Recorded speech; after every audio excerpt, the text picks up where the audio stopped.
હરે રામ રામ રામ હરે હરે, હરે કૃષ્ણ કૃષ્ણ કૃષ્ણ હરે હરે. આ માત્ર ધૂન નથી, આ મંત્ર વેદોમાં છે.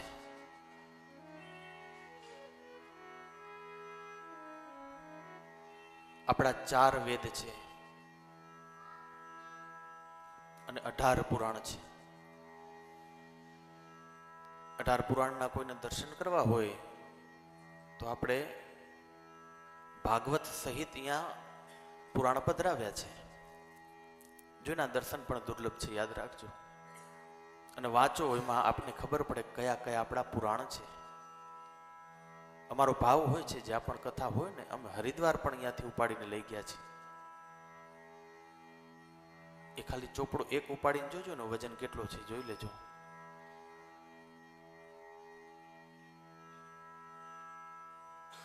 એ મારે એક ભાઈ હોય ને, સ્પેશિયલી બેગ ઉપાડવા બેચારા સેવા આપે છે કે હું બેગ ઉપાડીશ. એટલે અમે હજારો કિલોમીટર દૂર પણ આ લઈ જઈને માણસોને એના દર્શન કરાવી છે. દર્શન દુર્લભ છે. અને આપના તો ઘર આંગણે છે. મને કથા પૂરી થાય અથવા તો ચાલુ કથામાં મને 1-2 પુરાણના નામ તો આપજો બધા, કે મહારાજ અમે આ પુરાણના દર્શન કર્યા. એટલે જેમ 4 વેદ છે, 18 પુરાણ છે, એમ 108 ઉપનિષદ છે. ઉપનિષદની અંદર આ મંત્ર છે. કયો મંત્ર? જેને આપણે મહામંત્ર કહીએ છીએ. હરે રામ રામ રામ હરે હરે, હરે કૃષ્ણ કૃષ્ણ કૃષ્ણ હરે હરે.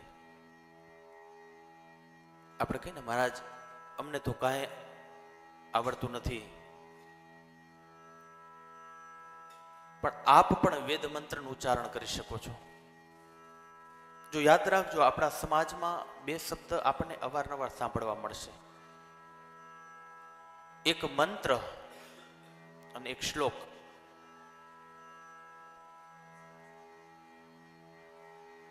તો આપને ખબર હોવી જોઈએ મંત્ર કેને કહેવાય અને શ્લોક કેને કહેવાય.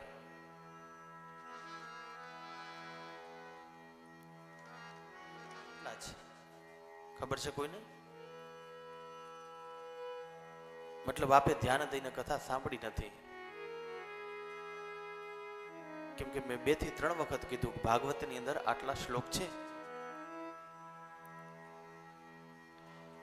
ભાગવતની અંદર 18,000 શ્લોક છે. 18,000.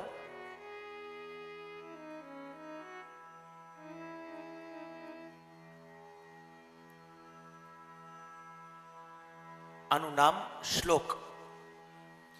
જો વેદમાં જે છે ઋચાઓ, એને મંત્ર કહેવામાં આવે છે.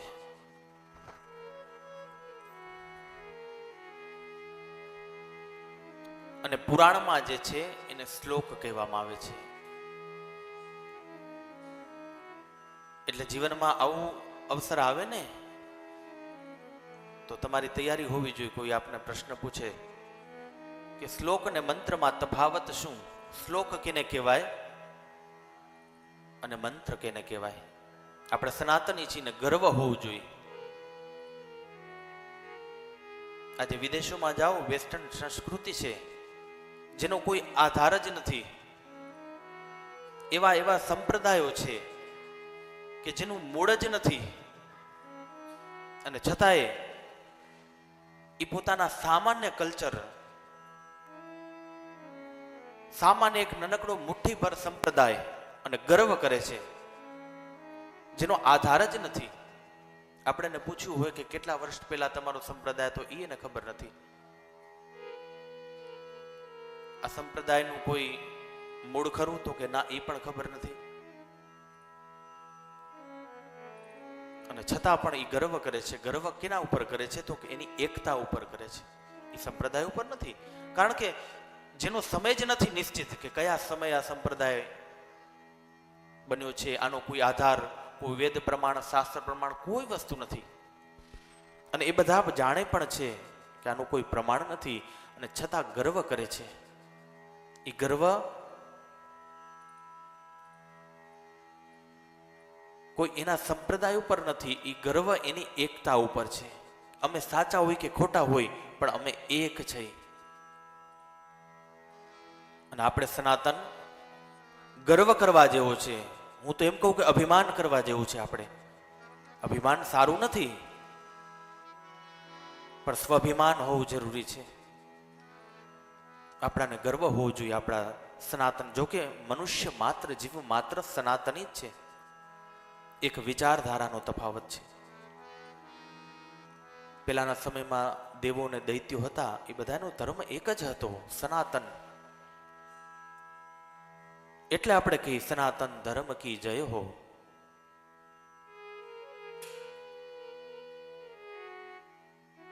એટલે ગર્વ તો આપણે લીધા જેવો જ છે. પણ ગર્વ ક્યારે લઈ? ઘણી વાર એવું બને કે હું એમ કહું કે હું સનાતની છું. વિચાર કરો, જેટલા વિદેશી હતા ને, એને સનાતનને ખંડન કરવા માટે સનાતનનો અભ્યાસ કર્યો છે. કારણ કે અભ્યાસ કરો તો જ એને ક્ષીણ કરી શકો કે આની અંદરથી માણસને વિભાગ કેવી રીતના પાડવા. એટલા માટે જે વિદેશથી જેટલા પણ આક્રાંતો આવ્યા હતા, એને સનાતનનો અભ્યાસ કર્યો છે. હવે તમે કોઈ વાર કોઈ જગ્યાએ ગયા હો ને કહો કે હું સનાતની છું ને મને ગર્વ છે હું સનાતની છું, તો કોઈ વ્યક્તિ આપને પ્રશ્ન પૂછે કે ભાઈ આપ સનાતની છો,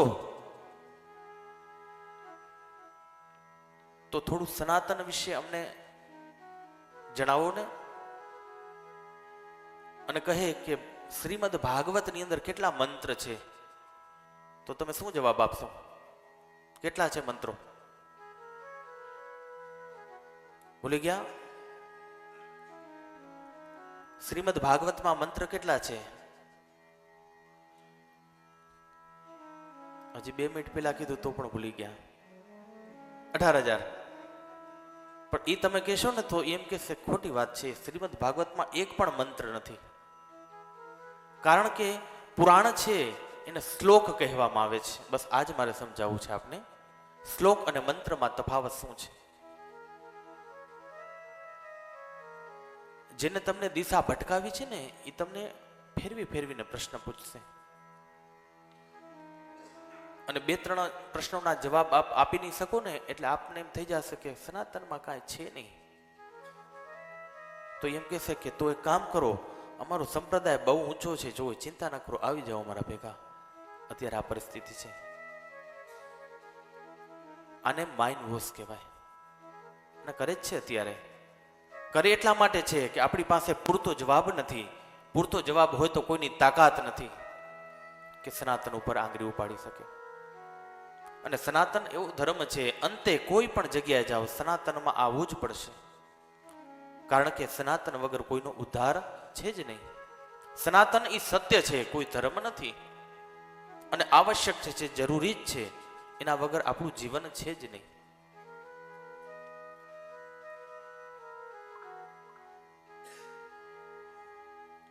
એક મંત્ર છે, યુધિષ્ઠિર કન્યા સહદેવ વિવાહિતા. આ મંત્રનો તમે ભાવાર્થ કાઢો તો એવું થાય, યુધિષ્ઠિરની પુત્રી, એમના સાથે સહદેવના લગ્ન થયા. યુધિષ્ઠિર અને સહદેવ બંને સગા ભાઈ. તો હવે એની દીકરી હોય તો સહદેવ એના કાકા થયા ને, તો કાકા સાથે ભત્રીજીના લગ્ન થાય ન થાય? સહજ, બધા જાણી છે. પણ જેને તમારું માઇન્ડ બદલાવવું છે કે માઇન્ડ ફેરવવું છે ને, એ તમારું એમ કે તમારી પાસે કયું પુસ્તક છે, તો કે આ લાવો, એ ખોલો અને આટલા પાના નંબર ઉપર જુઓ, આ મંત્ર છે. એટલે આપણે વાંચી કે યુધિષ્ઠિરના પુત્રી સાથે સહદેવના લગ્ન થયા. હવે જે શાસ્ત્રોમાં લખેલું હોય એને તો માનવું જ પડે ને, બીજો રસ્તો જ નથી આપણી પાસે. એટલે આપણું પણ માથું ચક્રાવે ચડી જાય કે આ સાચું હશે કે ખોટું. પણ એટલું 100% શાસ્ત્રમાં છે તો એ ખોટું નહીં હોય. વેદવ્યાસે જ્યારે પુરાણોની રચના કરી, બધાએ પુરાણોની રચના કરી, ત્યારે અંતિમ શ્લોક એમને લખ્યો છે કે જે મારા પુરાણોનું પઠન કરશે ને એ ગાંડો થઈ જશે. ગાંડો એટલા માટે થઈ જશે, આપણા શાસ્ત્રો છે ને, બધાએ વિચાર કરો, નલંદા વિદ્યાપીઠ નામ સાંભળ્યું હશે. મુગલોએ જ્યારે આક્રમણ કર્યું ને ત્યારે નાનું બાળક પણ એટલું શક્તિશાળી કે કદાચ માથું ઉતારી લ્યો ને તો ધડ લડે. આટલું નાનું બાળક, આટલી વીરતા, આટલી શક્તિશાળી, આટલી પ્રબળતા. અવારનવાર પાછું પડવાનું થયું, આટલું યુદ્ધ કરી તોય ભારતને જીતાતું, આખું વિશ્વ જીતી લીધું પણ ભારતને જીતાતું નથી. અવારનવાર તમે પાછા પડો ને એટલે આપણે એમ કે આની શક્તિનું રાજ શું છે, આટલી બધી આનામાં શક્તિ છે. એનું કારણ તો ગુપ્ત વેશમાં આવીને તપાસ કરી તો જોયું કે ભાઈ આમની પાસે જે પુસ્તકો છે ને એ પુસ્તકોમાંથી પંડિતો, બ્રાહ્મણો આ બધાને વિદ્યાભ્યાસ કરાવે છે. અને આ વિદ્યાભ્યાસથી આજે પણ છે ધનુર્વિદ્યા લુપ્ત નથી થઈ ગઈ. આ તો હવે આપણે આ બધું મૂકી દીધું, ગદા. આજે પણ ધનુર્વિદ્યા છે, ગોલીથી પણ પેલા ધનુર્વિદ્યા પહોંચે એમ છે. આજે વિદ્યાઓ બધી છે. અને જોવી હોય તો જાજો જુનાગઢ, શિવરાત્રીનો મેળો હોય ને તે તમને ખબર પડશે કે વિદ્યા કેને કહેવાય. આજ સાધુઓ જે નીકળે છે એમની પાસે બધી વિદ્યાઓ છે, પણ એ બધી વિદ્યાઓ લુપ્ત થઈ ગઈ. જો વેદો, ખાસ કરીને જે નવું કલ્ચર છો, જે આપ અભ્યાસ કરો છો, એમને ખાસ કરીને જો વેદો બધા ગુજરાતીમાં પણ આવી ગયા છે, આપને બહુ કઠિન નહીં પડે, એને વાંચો. તમારો જે સબ્જેક્ટ છે ને, જે તમે ભણો છો ને, એ તો વેદોમાં પહેલેથી છે. સાયન્સ છે બધું વેદમાં, એવી કોઈ વસ્તુ નથી જે વેદમાં ન હોય. આખું યજુર્વેદ છે, આયુર્વેદ છે, બધાના ઉપવેદ છે. આયુર્વેદ એટલે આપને ડોક્ટરની જરૂર નહીં પડે, આપ ઓપરેશન કરી શકો એટલી. એવું નથી. આજે એના વિશે મારે વાત લેવી છે. એટલે આપણી પાસે બહુ ગર્વ લેવા જેવા બધા પુસ્તકો છે. માત્ર એને ખોલીને વાંચો અને નકર સાંભળો. આપણે અન્ય કોઈ દ્રષ્ટાંત, બીજી કોઈ કથા હું નથી લેતો, એટલા માટે કે અહીંયા જે બે સમાજ બેઠા છે ને એની નોંધ આખું જગત લે છે. જેમ કાલે બાપુએ કીધું ને કે અત્યારે તમને મગજમાં નહીં બેસે, પણ હું વયો જઈશ પછી તમને મગજમાં બેસે. એમ આ બધી વસ્તુ થોડી અઘરી છે, હું માનું છું. પણ હવે પાત્ર હોય, જો એને ના આપો તો કેને આપો? આ ચારણ સમાજ છે એની સમાજ નોંધ લે છે. આજ આપણી પાસે આશા રાખે છે કે એમની પાસે અમને કાંક જાણવા મળશે, એટલે આપણી જવાબદારી પણ વધારે છે. એટલે આપણો ધર્મ છે, સમાજ આપણાને નોંધ કરે છે અને આપણા પ્રત્યે ઘણી આશા રાખીને બેઠો છે. હું બ્રાહ્મણ છું, મને ધોતિયું પહેરતા શરમ નહીં પણ ગર્વ થાય છે. અને હું 24 કલાક આ કપડાં પહેરું છું. તમે મને બીજા કપડામાં જોશો નહીં, અને મારા ઘરે કબાટ ખોલીને જોશો ને તો તમને બીજા કપડાં પણ નહીં મળે. અને મને બહુ આનંદ થાય અને મને ગર્વ છે કે ભગવાન એવી કોઈ પરિસ્થિતિ ના આવવા દે કે મારે બીજું કપડું પહેરવું પડે. મારે આ જ કપડું ને આ જ. મને ધોતિયામાં બહુ આનંદ છે. અને જન્મો જન્મ, હે ભગવાન, જ્યારે પણ મારો જન્મ થાય ત્યારે મને અભિમાનથી, સ્વાભિમાનથી મારા ખંભે યજ્ઞોપવિત હોવી જોઈએ અને આ જ વસ્ત્રોમાં હું હોવું જોઈએ. આટલી ભગવાનને પ્રાર્થના છે. એવો કોઈ મને જન્મ ન દે ભગવાન કે મારા ડાબે ખંભે યજ્ઞોપવિત ન હોય.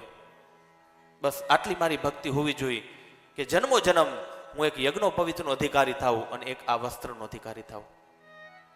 તો ગર્વ છે મને મારી વેશભૂષા ઉપર અને મને મારા ધર્મ ઉપર ગર્વ છે.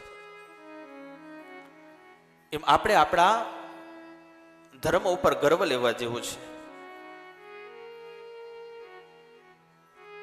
તો હવે કોઈ આપણું માનસ ભટકાવે કે આપણે શ્લોક હતો ને, યુધિષ્ઠિરના દીકરી સાથે સહદેવના લગ્ન થયા, તો એ સાચું કે ખોટું? તો ખોટું નથી, સાચું છે. હું તમને પ્રમાણ કરીને બતાવું અને તમે પણ તમારા મોઢે કહેશો કે હા સાચી વાત છે. યુધિષ્ઠિરની પુત્રી સાથે સહદેવના લગ્ન થયા. તો બધાથી પહેલો પ્રશ્ન, યુધિષ્ઠિર એટલે કોણ? શું શ્લોકમાં એવું બતાવ્યું છે કે કુંતી પુત્ર યુધિષ્ઠિરની પુત્રી સાથે? એવું નથી બતાવ્યું. એમાં લખ્યું છે યુધિષ્ઠિર. સ્થિર એટલે અડગ, ઊભું રહેવું. એટલે હિમાલયનું એક નામ યુધિષ્ઠિર છે. જો યાદ રાખજો, આ શબ્દ સાંભળજો એટલે તમને સમજાઈ જશે કે કેના વિશે આપણે બોલી છીએ. હિમાલયનું એક નામ યુધિષ્ઠિર છે. તો હિમાલયની પુત્રી કોણ?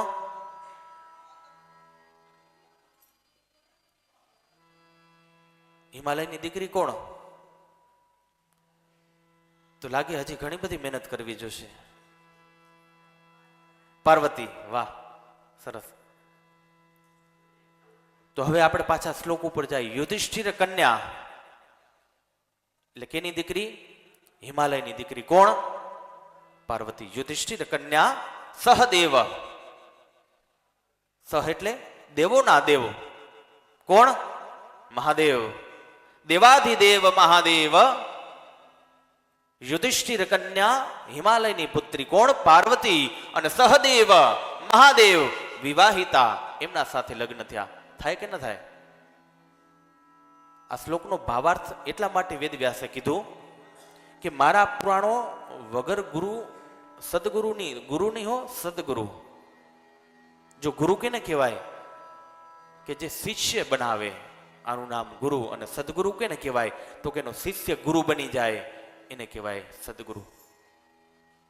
એટલે કીધું કે સદગુરુ હોય એમની પાસે આનો અભ્યાસ કરજો. એટલે ઘણીવાર આપણી સામે એવી પરિસ્થિતિ આવે તો કોઈની વાતમાં ના આવજો. અને કાલે જ બાપુએ વાત કરી ને કે માં જગદંબાના ચરણોમાં બેસજો, આપણી કુળદેવીને મૂકજો નહીં. અને એનામાં એટલી તાકાત છે કે 3 મિનિટ ન થવા દે. ખરેખર કુળદેવીમાં એટલી તાકાત છે. તમે બોલાવો તો ખરા એકવાર. આજે પૂજાની અંદર ઘણા બધા યજમાન બેઠા, બહુ આનંદ થયો મને સાંભળીને.